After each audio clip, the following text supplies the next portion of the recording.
Hey guys, welcome back to Guide Glimpse. In this video, let me teach you on how to use Gemini AI. Gemini AI, a rebranded version of Google Bard, is a generative AI tool integrated with Google's ecosystem. First, head to gemini.google.com and log in with your Google account.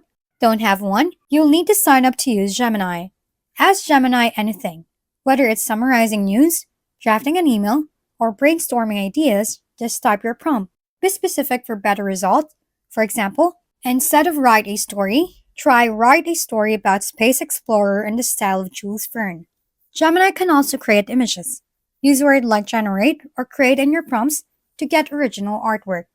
The image will be ready to download right away. It integrates with Google Tools, Tag Gmail, and more contextual help, like summarizing emails or finding videos on specific topics. Concerned about privacy? Gemini lets you turn off activity tracking and delete your data. Just go to the settings and take control. And that's it.